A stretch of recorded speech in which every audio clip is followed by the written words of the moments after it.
کیا حال ہے آپ کا کھانسی کا؟ چل رہی ہے؟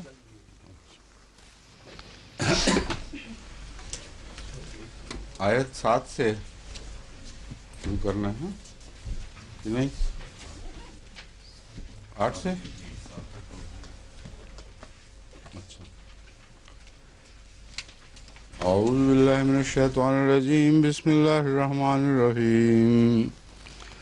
وما ارسلنا قبلک الا رجالا نوحی الیہم فاسألوا اہل الذکر ان کنتم لا تعلمون۔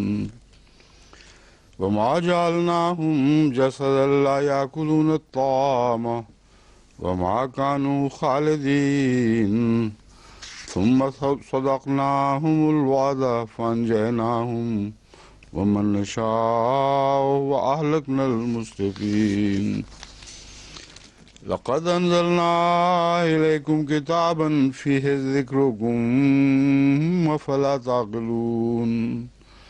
وكم قصمنا من قرية كانت ظالمة وأنشأنا بعدها قوما آخرين فلما أحسوا بأسنا إذا هم منها يركضون۔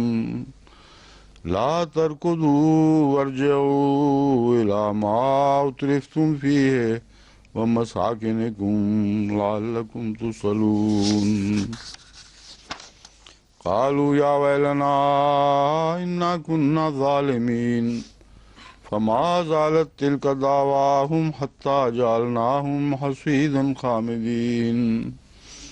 وما خلقنا السماء والأرض وما بينهما لاعبين لو أردنا أن نتخذ لهوا لاتخذناه من لدنا إن كنا فاعلين بل نقذف بالحق على الباطل فيدمغه فإذا هو زاهق ولكم الويل مما تصفون۔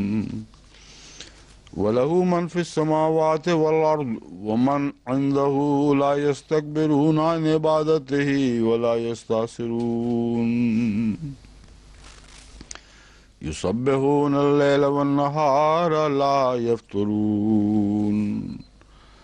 أم اتخذوا آلهة من الأرض هم ينشرون لو كان فيهما آلهة إلا الله لفسدتا وسبحان الله رب العرش عما يصفون۔ لا يسأل عما يفعل وهم يسألون۔ أم اتخذوا من دونه آلهة قل هاتوا برهانكم هذا ذكر من معي وذكر من قبلي بل أكثرهم لا يعلمون الحق فهم معرضون۔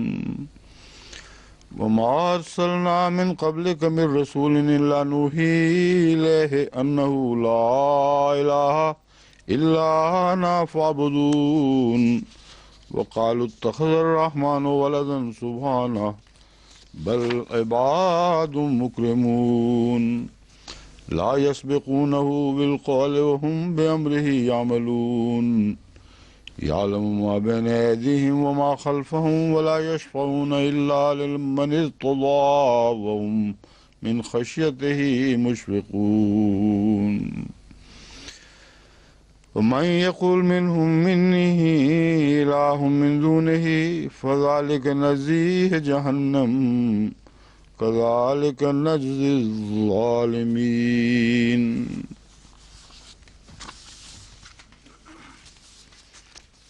وما أرسلنا قبلك إلا رجالا نوحي إليهم فاسألوا أهل الذکر إن كنتم لا تعلمون۔ اور ہم نے تجھ سے پہلے کوئی کسی کو نہیں بھیجا مگر مردوں کو یا انسانوں کو، رجالن مردی ترجمہ ہوگا یا آدمی کہہ سکتے ہیں۔ وما ارسلنا قبلک الا رجالن، ہم نے کبھی تجھ سے پہلے نہیں بھیجا مگر ایسے آدمیوں کو، نوحی الیہم جن کی طرف ہم وہی فرماتے تھے فَاسْأَلُوا أَهْلَ الذِّكْرِ إِن كُنتُمْ لَا تَعْلَمُونَ، بس پوچھو ان لوگوں سے جو ذکر کی حفاظت کرتے ہیں یا ذکر والے ہیں۔ مراد یہ ہے اس سے پہلے جو بائبل اور انجیل کی کتب نازل ہوئیں ان کے اوپر مخصوص ایسے علماء تھے جو ان کی حفاظت پر، ان کو یاد رکھنے پر، ان کی ترتیب قائم کرنے پر نگران ہوا کرتے تھے۔ تو وہ اہل الذکر ایسے لوگ ہیں جو پرانی شریعتوں سے واقف حال ہیں اور جن کو یاد رکھنا ان کی ذمہ داری ہے۔ بس اگر تمہیں خود علم نہیں تو ایسے لوگوں سے پوچھو جو ذکر پر مامور ہیں۔ ان کنتم لا تعلمون، اگر تم نہیں جانتے۔ وما جعلناہم جسدا، اور ہم نے انہیں ایسا جسم عطا نہیں کیا، لا یاکلون الطعام، کہ وہ کھانا نہ کھاتے ہوں، وما کانوا خالدین، اور نہ ہی وہ ہمیشہ رہنے والے تھے۔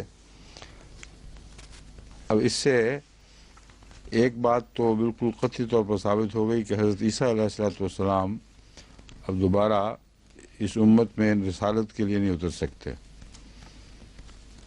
کیونکہ اللہ تعالیٰ فرماتا ہے کہ وما جعلناہم جسدا لا یاکلون الطعام، اگر کوئی آئے ایسا وجود جو دعویٰ کرے کہ میں خدا کا نبی ہوں اور لمبے عرصے تک کھانے سے عاری رہا ہو، تو اس پر یہ سوال اٹھ سکتا ہے کہ تمہیں وہ جسد کہاں سے مل گیا جو کھانے کے بغیر زندہ رہا۔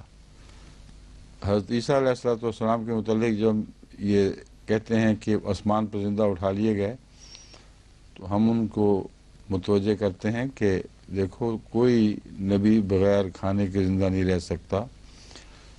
وہ کہتے ہیں آسمان پر بغیر کھانے کے زندہ رہا۔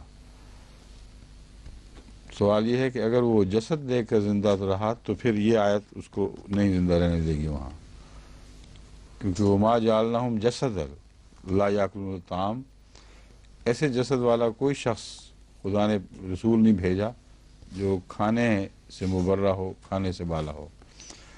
تو اس لیے اگر وہ اتر آئیں اور جسد لے کے آئیں وہی پرانا، اور کوئی ان سے پوچھے کہ جناب آپ آسمان پہ کیا کھایا کرتے تھے، اس نے کہا بالکل کچھ نہیں کھاتا تھا، میں بغیر کھانے کے زندہ رہا ہوں، تو اس پر یہ سوال ہوگا کہ وہ تم کیسے آسمان پہ بغیر کھانے کے زندہ رہے، جبکہ خدا تعالیٰ نے قانون بنا رکھا ہے کہ کسی فرد ایسے بشر کو جو کھانا کھانے کا محتاج، جو نبی ہو، اس کو کھانے کی محتاجی کے بغیر زندہ نہیں رکھا جا سکتا، وہ لازماً کھانے کا محتاج رہے گا۔ اور کھانا چھوڑنے کی مجبوری ان کی یہ ہے، وہ یہ کہہ سکتے ہیں کہ آسمان پر دوسرا رزق وہ کھانا کھایا کرتے تھے، یہ کہہ سکتے ہیں، مگر ان کی مجبوری یہ ہے کہ ایک اور آیت ہے امہ صدیقہ کانا یاکلان الطعام، جس نے قطعی طور پر اعلان کر دیا ہے کہ ایک وقت ایسا ضرور حضرت عیسیٰ علیہ السلام پر آیا ہے کہ وہ اپنی ماں کی طرح کھانا چھوڑ بیٹھے تھے، کیونکہ جس وقت یہ آیت نازل ہوئی ہے اس وقت حضرت عیسیٰ علیہ السلام کھانا کھا رہے تھے آسمان پر، اللہ تعالیٰ نے انتظام فرما دیا تھا جو ناممکن نہیں ہے بہرحال، تو پھر یہ آیت نازل نہیں ہو سکتی۔ اور حضرت عیسیٰ علیہ السلام کو ماں کے ساتھ شامل کرتے ہوئے یہ اعلان نہیں کر سکتی کانا یاکلان الطعام، یعنی جب یہ آیت نازل ہوئی ہے اس سے بہت پہلے کسی زمانے میں ماں اور بیٹا دونوں، عیسیٰ مریم کا بیٹا کھانا کھایا کرتے تھے۔ اوپر وہ کھا رہے ہوں کرتے تھے کا لفظ تو استعمال ہو ہی نہیں سکتا، اس لیے کسی پہلو سے ان دونوں آیات کی زد سے نہ حضرت عیسیٰ علیہ السلام کو وہ تصور بچ سکتا ہے جو مولویوں نے پال رکھا ہے، نہ مولوی بچتے ہیں، کیونکہ پھسل کے کسی جگہ جا ہی نہیں سکتے۔ کہیں وہ کھانا کھاتے ہیں آسمان پر، اللہ کا قادر ہے، ہم کہتے ہیں بالکل ٹھیک ہے، پر قادر ہے تو اس کو پتہ تو ہونا چاہیے کہ ہو کیا رہا ہے، یا صرف تمہیں علم ہے۔ اللہ انکار فرما رہا ہے کہ بالکل نہیں کھاتے اس وقت جب یہ آیت نازل ہوئی ہے، بہت پہلے چھوڑ بیٹھے، اور جب چھوڑ بیٹھے اور پھر نیچے اترے تو وہ یہ کہہ ہی نہیں سکتے کہ میں کھانا کھاتا تھا اوپر. وہ کہیں گے میں وہ نبی ہوں جو بغیر کھانے کے زندہ رہا. تو اس وقت یہ آیت ان کو جھٹلائے گی. اور ہر قرآن پڑھنے والا یہ کہہ سکتا ہے کہ قرآن کریم نے تو صاف کہہ دیا ہے کہ کسی نبی کو ایسا جسم عطا نہیں ہوا جو کھانے کے بغیر زندہ رہا ہو، تو تمہیں کیسے عطا ہو گیا. ثم صدقناہم الوعدہ فانجیناہم ومن نشاء واہلکنا المسرفین. پھر ہم نے اپنا وعدہ پورا فرمایا. وما کانوا خالدین کا مطلب ہے اور وہ لمبے عرصے تک زندہ رہنے والے تھے ہی نہیں. جو کھانا کھانے کا محتاج ہو اس کی عمر بھی محدود ہوتی ہے، اور خالدین کا مطلب ہمیشہ رہنے والا بھی لیا جا سکتا ہے، مگر اس تعلق میں لمبے عرصے تک رہنے والا مراد لیا جائے گا. اتنا لمبا عرصہ جتنا ہم مثلا حضرت عیسیٰ علیہ السلام کی طرف منسوب ہوتا ہے. وصدقناہم الوعدہ، ہم نے ان سے اپنے وعدہ کو پورا فرما دیا. فانجیناہم ومن نشاء، ہم نے ان کو بھی نجات بخشی، ومن نشاء، اور ان کو جن کے متعلق ہم نے چاہا. واہلکنا المسرفین، اور ہم نے زیادتی کرنے والوں کو ہلاک کر دیا. ثم صدقناہم الوعدہ، ہم نے ان سے وعدہ پورا کر دیا. کون ہیں وہ لوگ؟ ان رسول، خدا کے رسول جن کی طرف وحی کی جاتی تھی. وحی میں جو کچھ بھی ان سے وعدے کیے گئے تھے وہ ہم نے پورے کر دیے. وہ من نشاء، اور اس کے علاوہ بھی ہم جسے چاہیں نجات بخش دیتے ہیں. ہم پابند نہیں ہیں کہ ہر شخص کو ضرور ہلاک کر دیں جو ایمان نہ لایا ہو. بس اس میں جو استثناءات ہیں جو خدا کی نظر میں ہونے چاہیے ان کی طرف اشارہ ہے. ومن نشاء واہلکنا المسرفین، اور جو زیادتی کرنے والے حد سے ان کو ہم ہلاک کر دیا کرتے ہیں. تو نسبتاً کمزور بزدل لوگ جو ادھر کے نہ ادھر کے، جو اپنی طبی کمزوریوں کی وجہ سے ایمان سے محروم رہے ہوں مگر مسرفین میں شمار نہ ہوں، ان کو بھی خدا تعالیٰ بچا لیتا ہے اگر چاہے. لقد انزلنا الیکم کتابا فیہ ذکرکم، ہم نے ایسی کتاب اتار دی، ایک ایسی کتاب اتار دی ہے تمہاری طرف جس میں تمہارا ذکر موجود ہے. افلا تعقلون، بس کیا تم عقل نہیں کرتے؟ اب دیکھو، لقد انزلنا الیکم کتابا میں مراد کون ہے؟ حضرت محمد صلی اللہ کے غلام، آپ کے ساتھ آپ کے پیروکار. تو ان کی طرف ایک کتاب اتار دی ہے جس میں تمہارا ذکر ہے. تمہاری طرف ایک ایسی کتاب اتاری ہے، تو یہ ذکر جو پہلوں کا چل رہا ہے یہ دہرایا جانا تھا، تو پھر یہ آیت درست بیٹھتی ہے. اس میں باتیں ہو رہی ہیں پرانی امتوں کی، اور فرمایا جا رہا ہے فیہ ذکرکم. تم یہ نہ سمجھنا کہ پرانے زمانے کی باتیں پرانے زمانے کے ساتھ ختم ہو گئیں. یہ وہ باتیں ہیں جو تم پر صادق آنے والی ہیں، اور تم ان سے الگ نہیں ہو. تمہارا ہی ذکر چل رہا ہے، تمہیں ہی سمجھانے کی خاطر یہ ساری باتیں ہو رہی ہیں. افلا تعقلون، بس تم عقل کیوں نہیں کرتے؟ کیا تم عقل نہیں کرو گے؟ وَكَمْ قَصَمْنَا مِنْ قَرْيَةٍ كَانَتْ ظَالِمَةً وَأَنشَأْنَا بَعْدَهَا قَوْمًا آخَرِينَ، اور کتنی ہی بستیاں ہیں جنہیں ہم نے ہلاک کر دیا. کانت ظالمتاً، جو ظلم کرنے والی تھیں. وَأَنشَأْنَا بَعْدَهَا قَوْمًا آخَرِينَ، اور ان کے بعد ایک اور قوم کو اٹھا دیا، یعنی قوم کھڑی کر دی، اسے زندہ کر دیا. فَلَمَّا أَحَسُّوا بَأْسَنَا، پس جب انہوں نے ہمارے عذاب کو محسوس کر لیا. اذا هم منها يركضون، وہ اچانک اس سے بھاگنے کی کوشش کرنے لگے. لا تركضوا، بھاگو نہیں. ورجعوا الى ما اترفتم فيه، اور لوٹ جاؤ اس طرف، ان جگہوں کی طرف جن میں تمہیں خدا تعالیٰ نے آسودگی عطا فرمائی تھی۔ اترف تم میں خدا کا ذکر تو نہیں، مگر چونکہ مجہول میں بیان ہے، اللہ کا مفہوم بیچ میں شامل ہے، یعنی یوں کہہ سکتے ہیں کہ ان جگہوں کی طرف لوٹ جاؤ جہاں خدا کی طرف سے تمہیں آسودگی عطا فرمائی گئی تھی۔ وَمَسَاكِنِكُمْ، اور اپنے گھروں کی طرف لوٹ جاؤ۔ لَعَلَّكُمْ تُسْأَلُونَ، تاکہ تم سے سوال کیا جائے، تم سے پوچھا جائے۔ یہاں اس دنیا کی زندگی کا عذاب اور اس دنیا کی جواب طلبیاں پیش نظر ہیں، اور مراد یہ ہے کہ جب خدا تعالیٰ کی طرف سے پکڑ آتی ہے تو بسا اوقات ایسے رنگ میں گھیر لیتی ہے کہ کوئی اپنی عذاب کی جگہوں کو چھوڑ کر اس سے بھاگ نہیں سکتا۔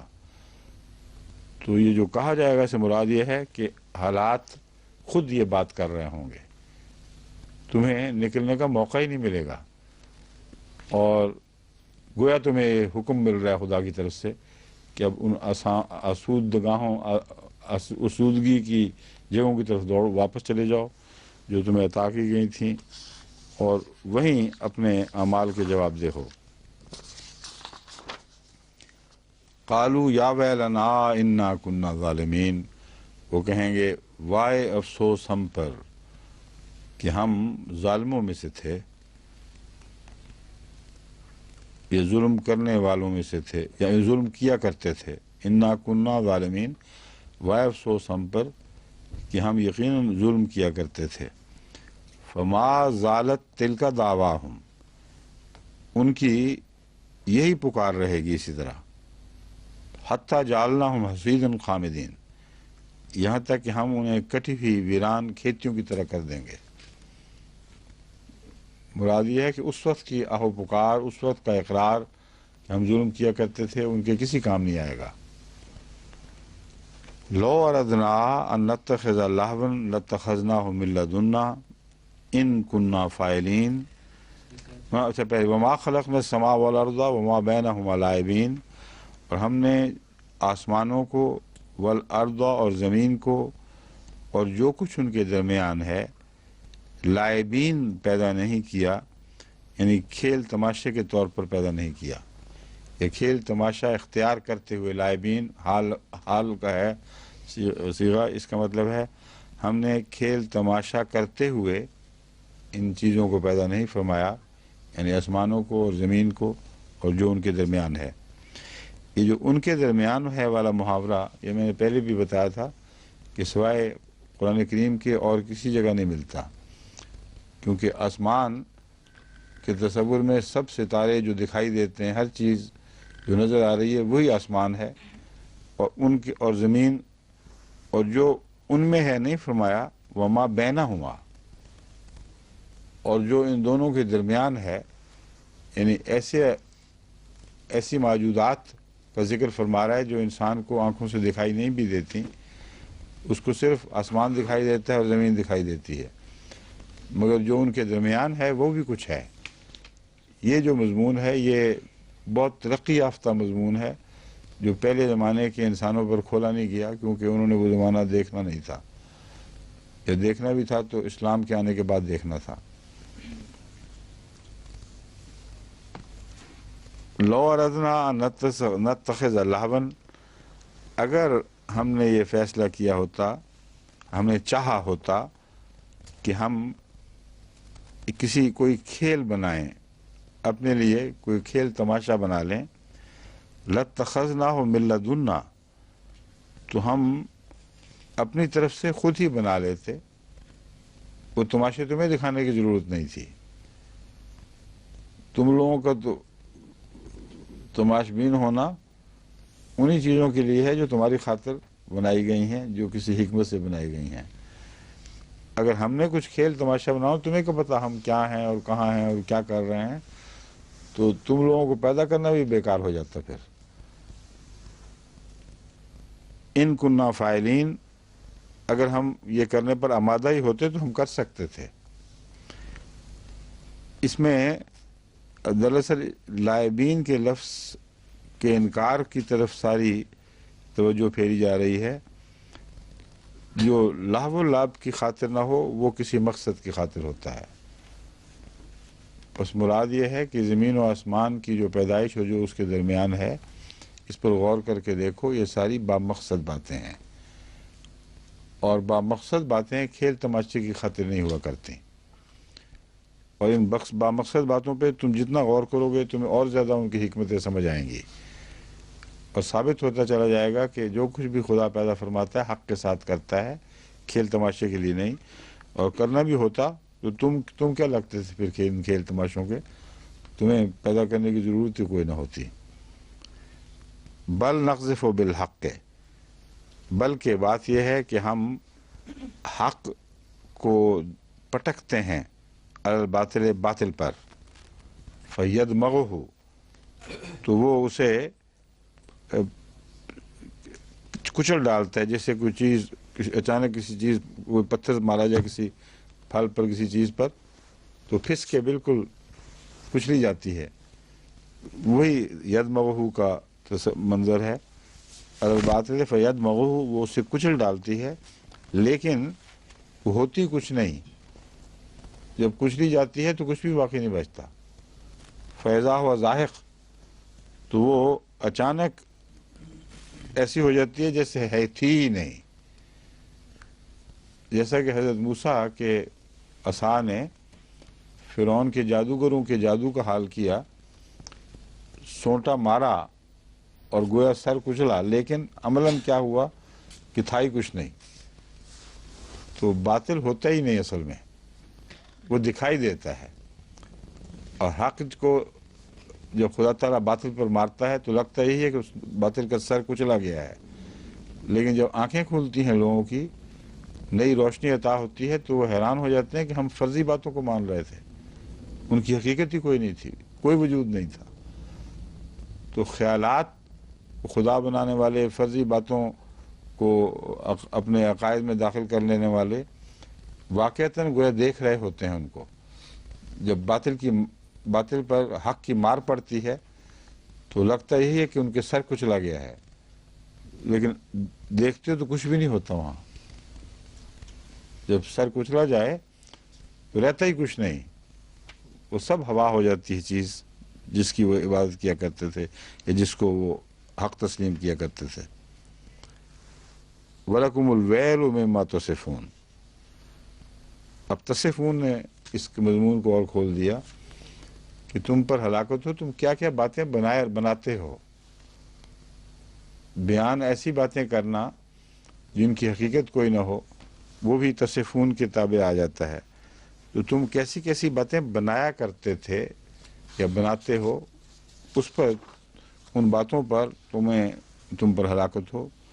وَلَهُ مَنْ فِي السَّمَاوَاتِ وَالْأَرْضِ، اور اسی کا ہے جو آسمانوں میں ہے اور زمین میں ہے. وَمَنْ عِنْدَهُ، اور جو اس کے پاس ہے، لا یستکبرون عن عبادتہ. من عندہ سے مراد جو لوگ اس کے پاس ہیں، جو اس کے مقربین ہیں. اسی کا ہے جو آسمان اور زمین میں ہے. اور جو من عندہ کا مطلب ہے جو اس کے پاس رہتے ہیں، اور وہ سب لوگ جو خدا کے ساتھ رہتے ہیں، لا یستکبرون عن عبادتہ، اس کی عبادت سے کوئی تکبر نہیں کرتے. ولا یستاسرون، اور نہ وہ کبھی وہ اس کی عبادت کرتے ہوئے تھکتے ہیں. یسبحون اللیل والنہار لا یفترون، اور اس سے مراد فرشتے بھی ہو سکتے ہیں، وہ بھی اس میں شامل ہے من عندہ میں، کیونکہ ان کے متعلق بھی آتا ہے کہ وہ تسبیح کرتے ہوئے کبھی تھکتے نہیں. یسبحون اللیل والنہار، وہ رات اور دن تسبیح کرتے ہیں. لا یفترون، اور کوئی کمی نہیں چھوڑتے. جو افتراء کا وہ عین کلمہ ہے، اس پہ کیا آتا ہے؟ افتراء کا عین کلمہ وہ فیر وہ ہے، فرا یفیر نہیں، افتراء کرنے والے جو ہیں جب یفترون کہیں گے تو اس پہ عین کلمے پہ کیا آتا ہے؟ زبر آتی ہے، زبر آتی ہے. یہ میں کہنا بتا رہا تھا. فرق بتا رہا ہوں، فطور سے ہے یہ لفظ. جی. دو لفظ مشابہ ہیں. ایک ہے جو اللہ تعالیٰ قرآن کریم میں فرماتا ہے تم کائنات پر غور کو کوئی فطور نہیں دیکھو گے اس میں ہے. فطور سے مراد ہے رکھنا یا کوئی کمی. اور ایک ہے لفظ افترا سے بنا ہوا ہے، جس کا مطلب ہے اپنی طرف سے کچھ گھڑ لینا. اس پہ لا یفترون ہوتا اگر وہ افترا والی بات ہوتی تو یفترون اور یفترون کا فرق ہے، میں آپ کو بتا رہا ہوں. ام اتخذوا آلہۃ، کیا انہوں نے بنا لیے ہیں معبود، من الارض، زمین میں سے، ہم ینشرون، جو کچھ پیدا کر سکتے ہیں یا پیدا کرتے ہیں. زمین و آسمان میں تو جو بھی ہے وہ خدا کی عبادت کرنے والا. اس کا ذکر کے بعد اللہ تعالیٰ فرما رہا ہے تو پھر انہوں نے یہ پیدا کہاں سے کر لیے ہیں، پکڑ کہاں سے لیے ہیں معبود، اور وہ بھی ایسے جو کچھ پیدا کر سکتے ہوں، جن میں زمین سے کچھ اگانے کی طاقت ہو. وہ کہاں ہیں؟ کوئی ایسا شخص نہیں ہے جس کے متعلق یہ دعویٰ کیا جا سکے کہ وہ زمین سے پیدا کرتا ہے. پر جتنے بھی معبودان باطلاں ہیں ان کے وجود سے پہلے ہی زمین پیدا کرتی ہے. حضرت عیسیٰ علیہ السلام کا ذکر خاص طور پر چل رہا ہے. جب وہ نہیں تھے تب بھی زمین پیدا کرتی تھی، وہ تھے تب بھی پیدا کرتی تھی.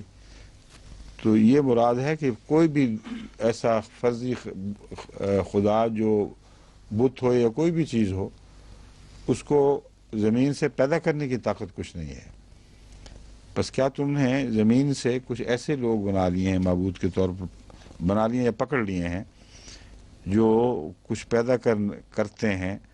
لو کان فیہما آلہۃ، زمین تو درکنار اگر ان دونوں میں، آسمانوں اور زمین میں، کوئی بھی معبود ہوتا، آلہۃ، کوئی ایک بھی معبود ہوتا، الا اللہ، اللہ کے سوا، لفسدتا، تو زمین اور آسمان دونوں میں فساد پھیل جاتا. فسبحان اللہ رب العرش عما یصفون، بس پاک ہے اللہ جو عرش کا رب ہے، عما یصفون، ان باتوں سے جو وہ بناتے ہیں اپنی طرف سے. جو صفات خدا کی طرف منسوب کرتے ہیں یا زمین و آسمان کے متعلق جو وہ تصور رکھتے ہیں، اس سب کو یصفون کے تابع بیان کیا جاتا ہے. جیسی جیسی باتیں وہ کہ یوں ہے دنیا اس طرح ہے، خدا اس طرح تھا، یہ قصے جو گھڑے ہوتے ہیں، ان کے متعلق اللہ فرما رہا ہے کہ جو کچھ بھی وہ تصورات رکھتے اور بیان کرتے ہیں، ان سب سے اللہ تعالیٰ جو عرش کا رب ہے پاک ہے. لو کان فیہما آلہۃ، اس کی تشریح میں ایک اور قرآنی آیت بھی ہے، اور وہ اس فساد کی وجہ یہ بیان کرتی ہے کہ ہر جو معبود آزاد ہو وہ اپنی سرزمین کو بڑھانے کی کوشش کرتا ہے، اور اب چھینا جھپٹی اس سے ضرور پیدا ہوتی ہے. ہر آزاد معبود اپنی سربلندی کی خواہش رکھے گا، اور نتیجتاً اگر ایک سے زیادہ پیدا کرنے والے ہوں تو زمین میں فساد برپا ہو جائے گا. یا دوسرے لفظوں میں ایک دلیل کے طور پر اسے اس طرح پیش کیا جاتا ہے کہ زمین آسمان میں اگر ایک سے زیادہ خداؤں کی بادشاہی ہوتی تو قوانین قدرت میں بھی مختلف پیدا کرنے والوں کی چھاپ دکھائی دیتی، اور سارے قوانین ہم آہنگ ہو ہی نہیں سکتے تھے. بس ساری کائنات میں ایک ہی قانون کی راجدھانی ہے، یعنی ایک ہی قسم کے قانون کی، جو ایک دوسرے سے باقی سب قوانین کے ساتھ مطابقت کھاتا ہے. اور اسی کے متعلق میں نے پہلے بھی بیان کیا تھا کہ اسے بعض سائنسدان سیمیٹری کے طور پر پیش کرتے ہیں. کہتے ہیں اس سیمیٹری میں کوئی بھی فرق نہیں ہے، تمام کائنات میں قوانین ہم آہنگ ہیں اور قانون دوسرے سے نہیں ٹکراتا. بس فسدتا کا مطلب یہ ہے کہ اگر اور معبود مختلف معبودوں نے پیدا کیا ہوتا، ایک تو لڑائی کا مضمون قرآن کریم نے دوسری جگہ کھینچا ہے، لے بھاگتے جو کچھ ان کے ہاتھ ہوتا۔ دوسری بات یہ بیان فرما رہا ہے خدا تعالیٰ کہ قوانین میں ہم آہنگی ہو ہی نہیں سکتی تھی۔ دو مختلف بادشاہ ہوں تو ان کے قوانین میں ہم آہنگی ہونا ممکن نہیں ہے، مگر بے شمار اور معبود ہوں اور ساری کائنات پر آپ کو صرف ایک قانون کی راج دہانی دکھائی دے، اس کی عملداری دکھائی دے، یہ ممکن نہیں ہے۔ اگر ہوتا تو دنیا زمین و آسمان میں فساد پھیل جاتا۔ وَمَا أَرْسَلْنَا مِن قَبْلِكَ مِن رَسُولٍ إِلَّا نہیں آگے ہے اور ہے قَالُوا هَاتُوا بُرْهَانَكُمْ قُلْ هَاتُوا بُرْهَانَكُمْ، تو ان سے کہہ دے کہ اپنے دلائل تو لے کے آؤ، اپنی دلیل تو پیش کرو۔ هَذَا ذِكْرُ مَن مَّعِيَّ وَذِكْرُ مَن قَبْلِي، یہ ذکر جو قرآن کریم پیش فرما رہا ہے یہ ان کے لیے بھی ہے جو میرے ساتھ ہیں، اور ان کا بھی ہے جو مجھ سے پہلے گزر گئے۔ وہی مضمون جو پہلے ذکر و کم کا تھا اس کی تفصیل تشریح فرما دی کہ جو پہلوں کا ذکر ہے وہ ایسا ذکر ہے جو تم پر بھی صادق آئے گا، اور جو تمہارا ذکر ہے وہ پہلوں پر بھی صادق آیا۔ بل اکثرهم لا یعلمون، بلکہ ان میں سے اکثر نہیں جانتے الحق حق کو، فہم مورزون، پس وہ اعراض کرتے ہیں۔ اب جو اتخذوا من دونہ آلہۃ، اگر اس نے پکڑ لیا ہوتا اپنے سوا کوئی معبود، نہ کیا پکڑ لیا یہاں، اگر نہیں میں نے وہ لا یسلو وما یفعلون پڑھ دی تھی آیت، یا وہ چھوٹ گئی ہے بیچ میں سے؟ ہیں کیا چھوٹ گئی ہے؟ تبھی میں حیران ہوں، ایک مجھے لگتا تھا مس ہو گئی یہ چیز یہاں سے۔ لو کان فیہما آلہۃ الا اللہ لفسدتا فسبحان اللہ رب العرش عما یصفون، یہ آیت، اس آیت کے مضمون بیان کرتے کرتے کیونکہ میں ذرا تفصیل میں چلا گیا تھا اس لیے اگلی آیت پر نظر نہیں رہی۔ اب میں دوبارہ اگلی آیت ترتیب میں پڑھتا ہوں۔ لا یسأل عما یفعل وهم یسألون، ایک اور قانون جس کی طرف خدا تعالیٰ نے توجہ دلائی ہے توحید کو ثابت کرنے والا، وہ یہ ہے کہ خدا تعالیٰ کو کوئی پوچھنے والا نہیں، اور باقی سب خدا کے سوا ہیں، وہ پوچھے جاتے ہیں۔ کوئی بھی نہیں جو پرسش سے آزاد ہو، اور کسی کی مجال نہیں کہ خدا کا قانون توڑے اور پھر جواب دینا ہو۔ جتنے بھی قانون توڑنے والے ہیں ان کو از خود قانون کسی طرح سے سزا ملتی ہے، یہ مراد ہے۔ ورنہ کوئی کہہ سکتا ہے کہ ہمیں کیا پتا کسی نے پوچھا تھا کہ نہیں پوچھا تھا، تم اپنی طرف سے تم نے بات بنا لی ہے۔ تو جس کائنات کو گواہ کے طور پر خدا پیش فرما رہا ہے، آسمان اور زمین کا قانون، اس میں جب بھی کوئی توڑے گا اس کو سزا ملے گی۔ ایک بھی اگر کوئی اور معبود ہوتا زمین پر تو بتاتا توڑ کر اور دکھاتا کہ دیکھو اس قانون کو میں توڑ کر اپنا قانون چلا رہا ہوں اور مجھ سے پوچھا نہیں گیا۔ تو پوچھا جانے سے مراد یہ ہے کہ قانون خود اس کو سزا دیتا ہے، اور ہر قانون شکن کی پرسش وہیں ہو جاتی ہے، کسی کی کم کسی کی زیادہ، مگر ہوتی ضرور ہے۔ قانون توڑ کر بھاگ نہیں سکتا کوئی۔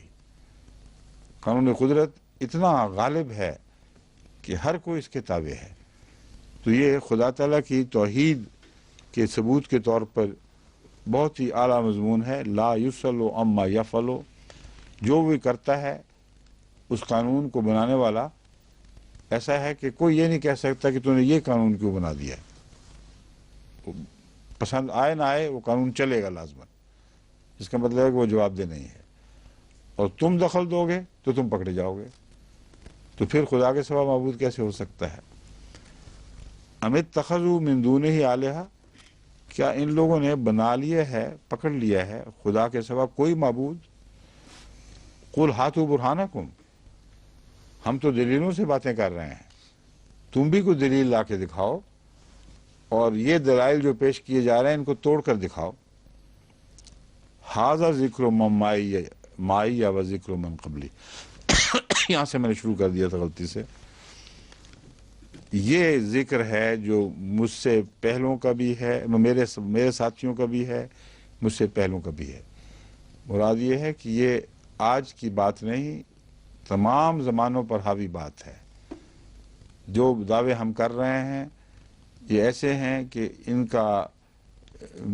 ان قوانین کے تابع آج کا دور ہی نہیں، ہمیشہ سے ہر دور اسی طرح چلا آیا ہے، اور ہر زمانے کے لوگوں کے لیے اسی طرح چیلنج ہے جس طرح اس زمانے کے لیے ہے. جو نصیحتیں ہم آج کے لوگوں کے لیے کر رہے ہیں وہی پہلے لوگوں کے لیے بھی تھیں. جو چیلنج آج کے لوگوں کو دے رہے ہیں وہ پہلے لوگوں کے لیے بھی تھا. بل اکثرہم لا یعلمون، لیکن ان میں سے اکثر کو علم ہی نہیں ہے، علم نہیں رکھتے. الحق کا، حق بات کا. فہم مورزون، پس وہ منہ موڑ لیتے ہیں اور پیٹ پھیر کر چلے جاتے ہیں. وما ارسلنا من قبلک من رسول، اور پھر اس بات کی تکرار ہے ہم نے تجھ سے پہلے ایک بھی ایسا رسول نہیں بھیجا الا نوحی الیہ، مگر اس کی طرف یہ وحی فرمایا کرتے تھے انہ لا الہ الا انا، کہ خدا کے سوا، میرے سوا کوئی معبود نہیں ہے. فعبدون، بس میری ہی عبادت کرو. وقالوا اتخذ الرحمن ولدا سبحانہ. اب عیسائیوں کے معبود کا زیادہ ذکر چل رہا ہے کیونکہ پہلی صورتیں عیسائیت کے ذکر پر بہت حد تک مشتمل ہیں.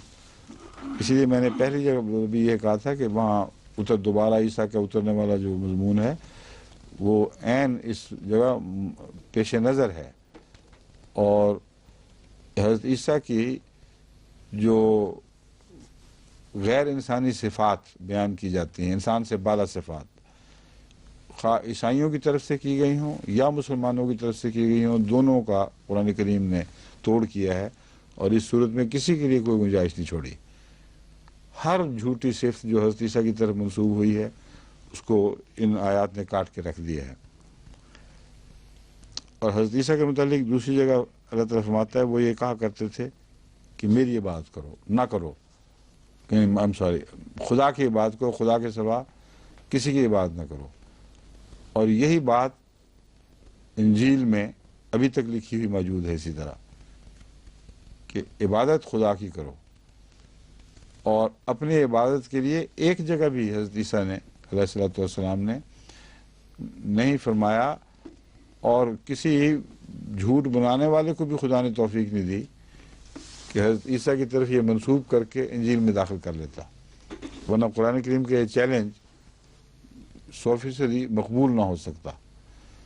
اب تو ہم عیسائیوں کو کھلا چیلنج دیتے ہیں کہ بتاؤ انجیل میں کہاں لکھا ہے کہ حضرت عیسیٰ علیہ السلام نے فرمایا ہو کہ میری اور میری ماں کی خدا کے سوا عبادت کیا کرو. ایک جگہ بھی نہیں ہے. جہاں بھی عبادت کا ذکر آیا ہے وہاں اللہ کی عبادت کا ذکر آیا ہے، اس کے سوا کوئی نہیں. تو فرمایا یہ دلیل ہے، یہ بھی میں بیان کروں، دعوی نہیں، سارے دلائل چل رہے ہیں. ہم نے تجھ سے پہلے ایک بھی ایسا رسول نہیں بھیجا مگر اس کی طرف یہی وحی فرمایا کرتے تھے کہ میرے سوا اور کوئی، یعنی اللہ وحی فرماتا تھا میرے سوا اور کوئی معبود نہیں. فعبدونی، بس میری عبادت کرو. وقالوا اتخذ الرحمن ولدا سبحانہ، وہ کہتے ہیں اللہ تعالی رحمان نے ایک بیٹا بنا لیا ہے.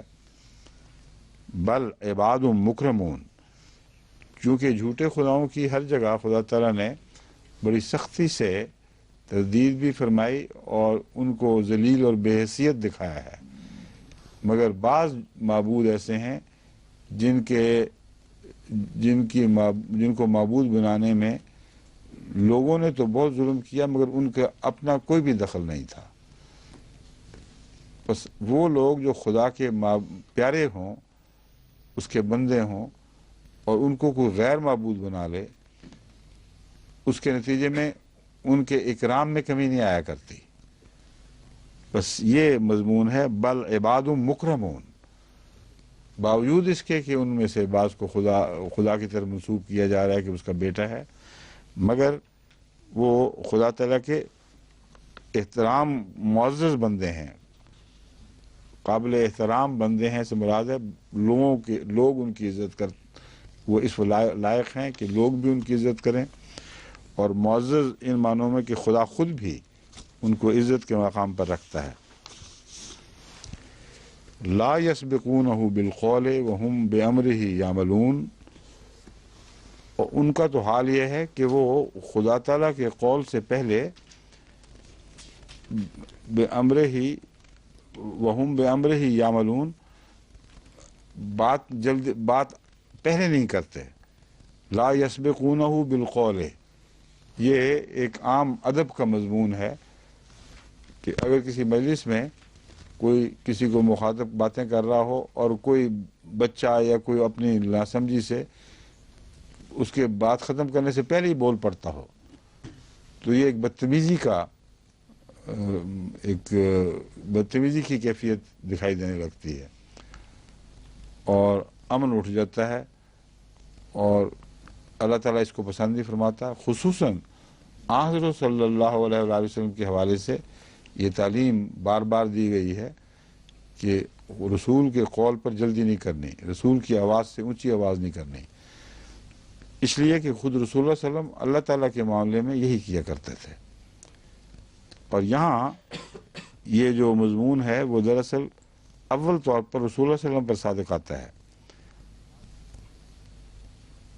لا یسبقون بالقول، کہ وہ خدا کے کلام سے پہلے اپنا قول کہتے ہی کچھ نہیں تھے، اور یہ دو طرح سے ہے رسول اللہ صلی اللہ علیہ وسلم کی ذات میں۔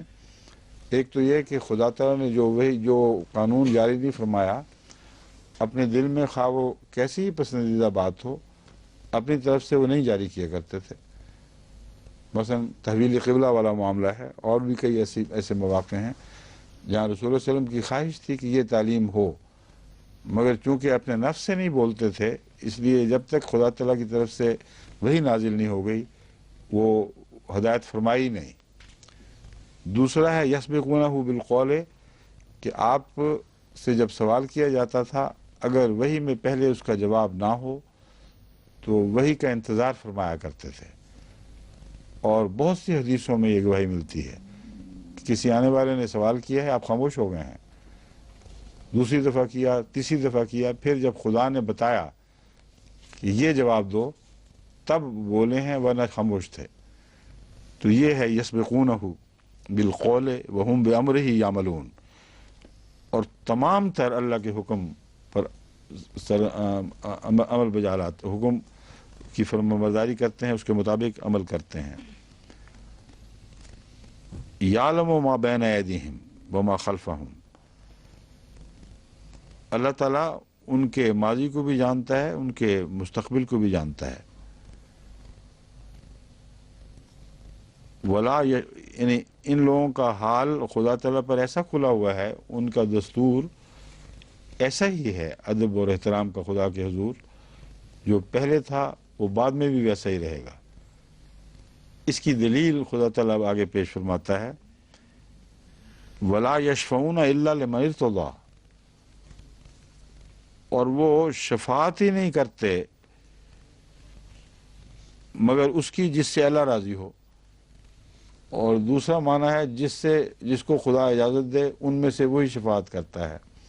لیکن یہاں جو پہلا معنی ہے وہ زیادہ واضح اور عین اس موقع پر صادق آنے والا ہے، اور وہ سفارش نہیں کرتے مگر اسی کی جس سے وہ رضامند ہو۔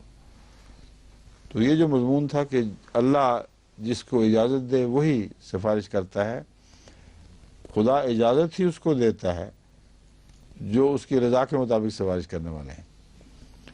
بس اس پہلو سے رسول اللہ صلی اللہ علیہ وسلم کو شفیع بنا دینا عین برحق ہے، اور اس میں کسی قسم کی کوئی ناانصافی نہیں، کسی ترجیح بلا وجہ نہیں ہے۔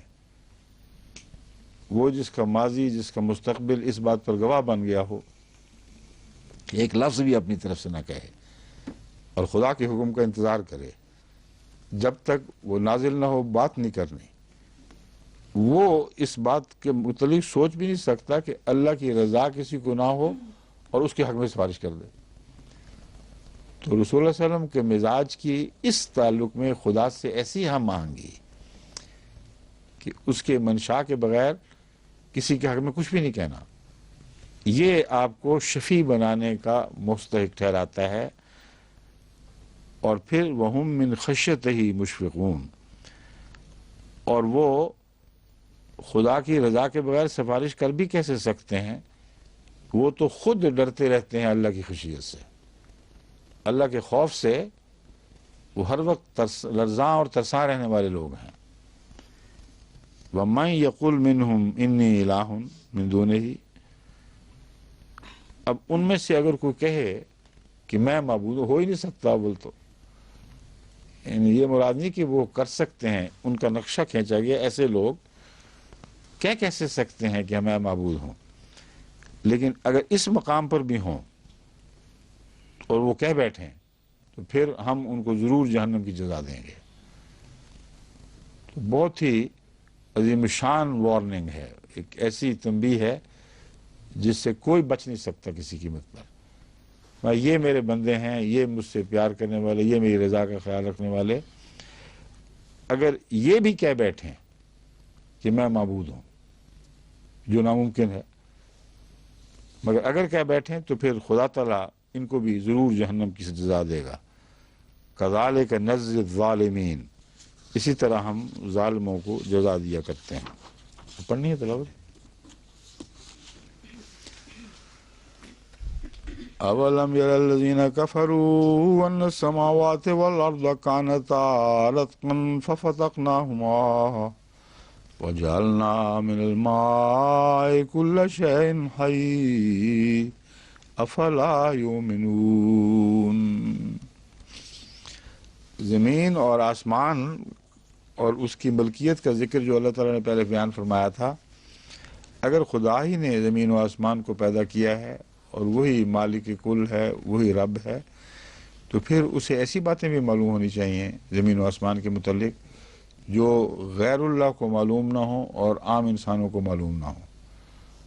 اور خدا تعالیٰ جو بات کہتا ہے لازماً یا تو اس طرز بیان ہی میں دلیل پیش فرما دیتا ہے، یا اس کے بعد پھر اور کوئی دلیل پیش کرتا ہے کہ یہ دعویٰ نہیں، اس کا ثبوت سن لو۔ اب یہ جو بیان فرمایا جا رہا ہے یہ ایک ایسی بات ہے جس کا کوئی ذکر نہ کسی الہی کتاب میں موجود تھا ان آیات کے نزول کے وقت، اور نہ کسی اور انسان کو علم تھا، اور وہ عجیب سا دعویٰ ہے۔ وہ یہ ہے کہ زمین و آسمان ایک سلے ہوئے گیند کی طرح بند تھے،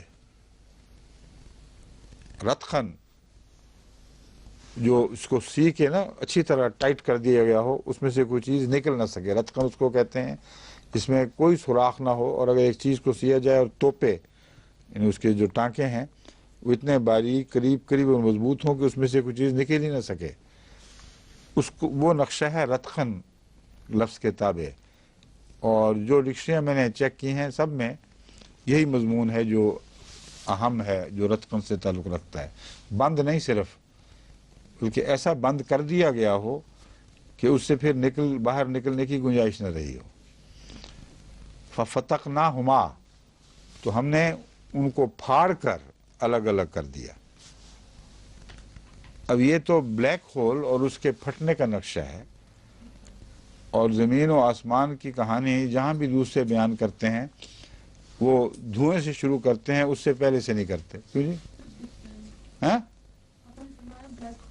ہاں بگ بینگ نہیں، بلیک ہول پہلے، بلیک ہول میں وہ چیزیں بند ہوں جسے نکل نہیں سکتی، جو نکل نہ بھاگ نہ سکیں، ایسی جگہ بند ہوں، اس طرح بند ہوں مٹھی کی طرح کہ اس میں سے نکل کے جا ہی نہ سکیں کہیں، یہ بلیک ہول کا نقشہ ہے۔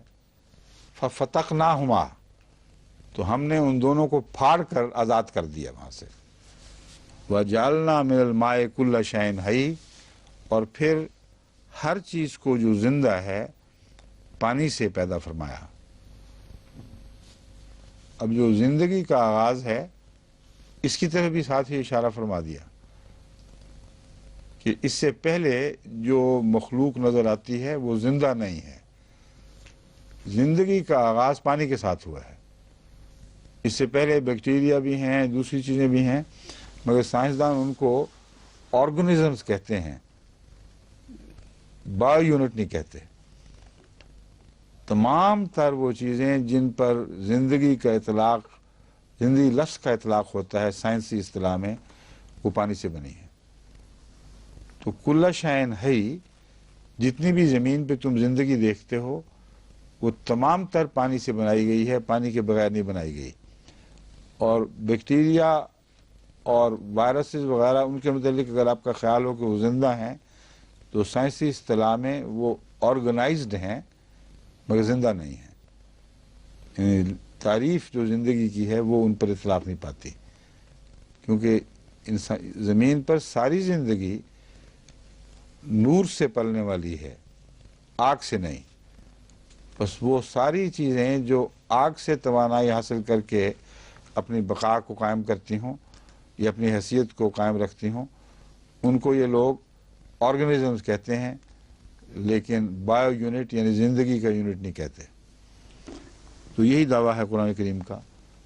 کئی لوگ پہلے مجھ سے پوچھا کرتے تھے تو مجھے اس کا جواب سمجھ نہیں آتی تھی کہ یہ، اور ترجمہ یہ لوگ کر دیتے ہیں کہ ہر چیز کو پانی سے زندہ کیا. یہ نہیں ہے. فرمایا کل شیء حی، اس زمین پر یعنی زمین کی باتیں ہو رہی ہیں، اس لیے آسمانی زندگی مراد نہیں ہے یہ. اور اگر آسمانی زندگی ہے تو پھر ماں کا معنی وہ لیا جائے گا جو وہی سے تعلق رکھتا ہے. تو دونوں صورتوں میں ہر زندہ چیز ماں سے ہی بنے گی، کیونکہ ماں کا لفظ قرآن کریم نے وحی الہی کے متعلق بھی استعمال فرمایا ہے اور مادی پانی کے متعلق بھی. اور کوئی چیز بھی جو زندہ کہلا سکتی ہے، خواہ وہ روحانی زندگی والی ہو یا مادی زندگی والی، دونوں صورتوں میں ماں پر ہی اس کی بنا ہے. یعنی آسمان سے اترنے والے پانی پر، جو خواہ وحی کی صورت میں ہوا ہو خواہ مادی پانی کی صورت میں.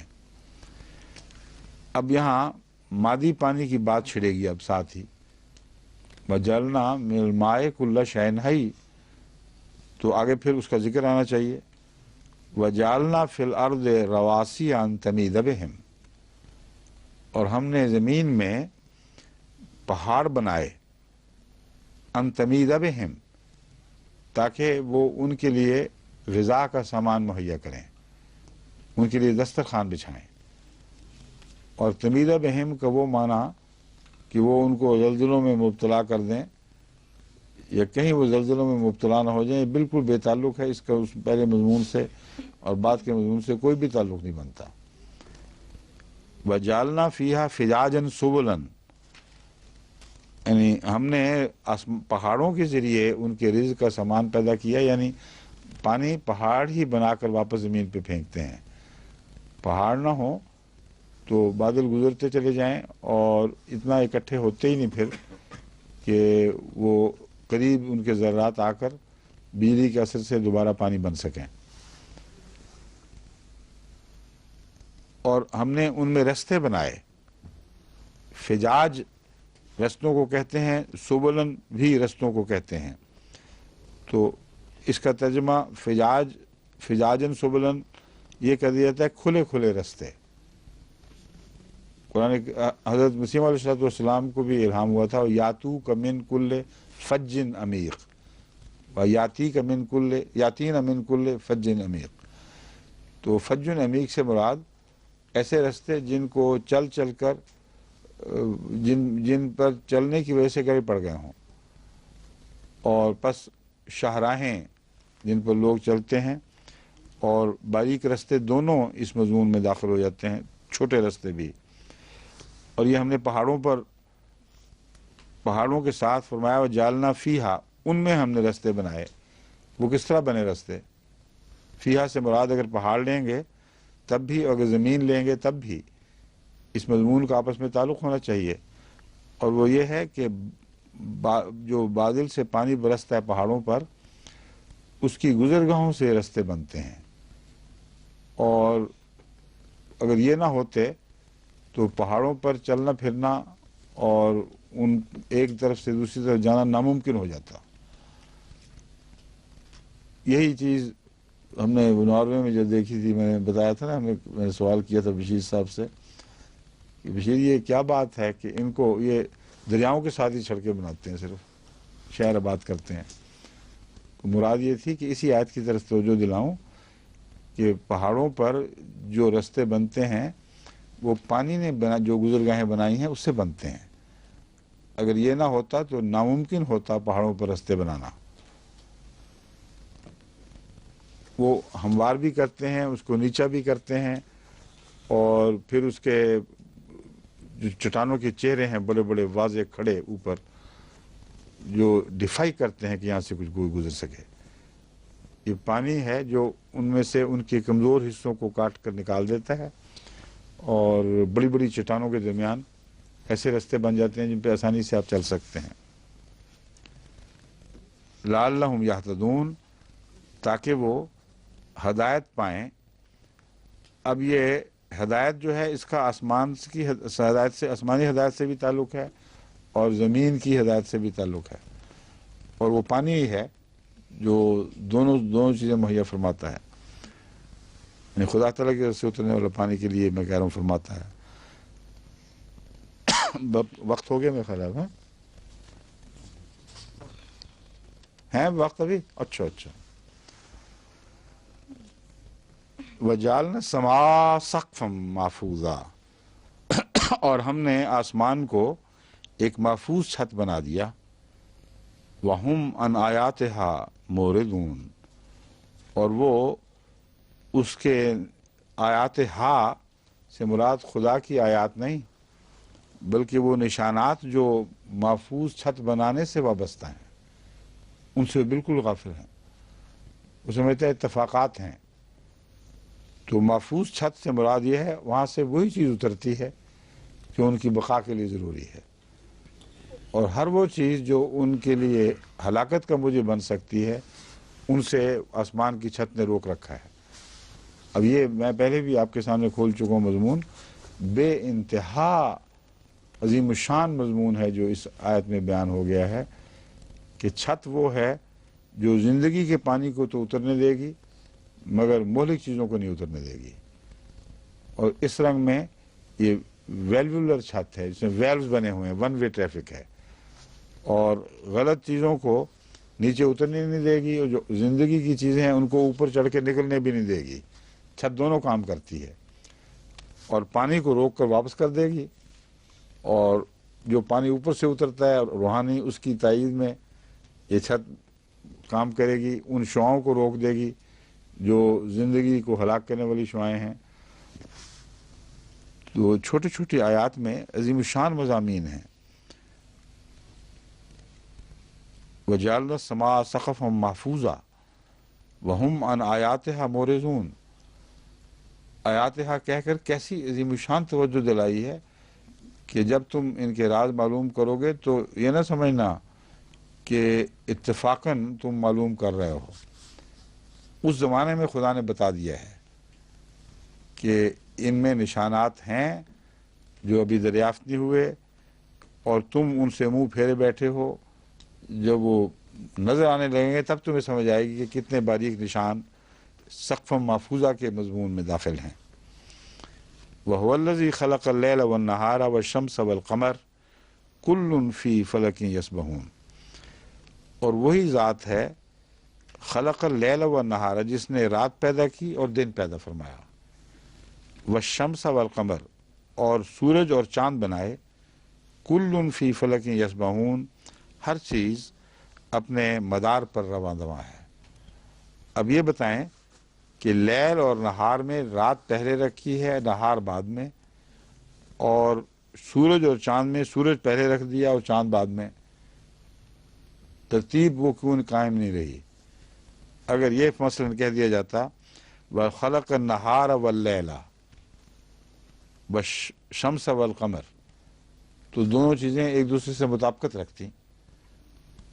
بس آپ کو میں نے توجہ دلائی تھی کہ جب بھی ایک ظاہر نظر آنے والا قرینہ جو انسانی سوچ تجویز کرتی ہے موجود نہ ہو تو لازم ہے کہ اس مضمون میں ڈوب کر اس کے معنی تلاش کیے جائیں، کیونکہ کوئی وجہ ہوتی ہے جو عام ترتیب جو انسانی ذہن تجویز کرتا ہے اس کو چھوڑ کر ایک اور ترتیب اختیار کی جاتی ہے۔